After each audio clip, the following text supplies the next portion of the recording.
I'm at the next step. I'm ready to go on now with the veneer work for the back of my chair.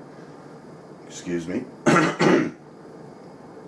So this is what the rough setup looks like. This is the top of the back of the chair. There's going to be a carving here that I'll apply later. It's going to be a rosette. So this is the back. It's all laminated. I don't know if you can see, there's a bunch of different pieces in here.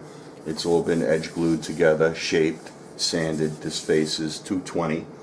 There's a big mortise and tenon joint up in here. There's a bottom piece that goes across the back of the chair that ties all this together. So what I did was, off the original, I took a template,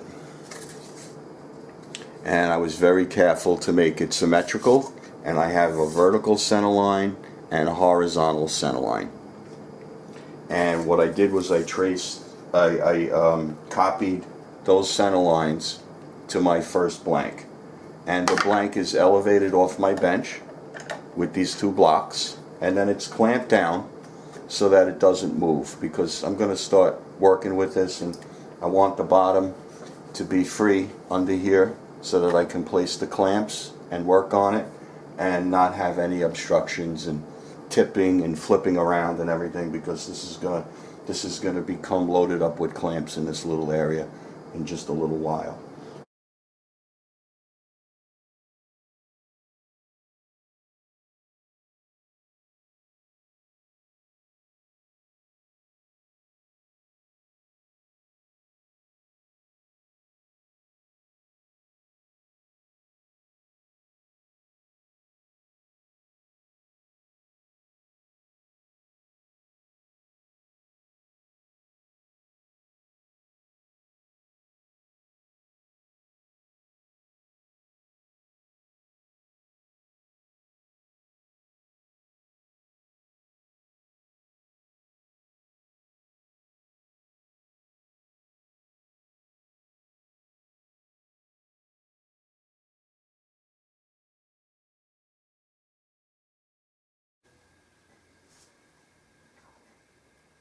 I have my second back ready to be glued up to the upper section.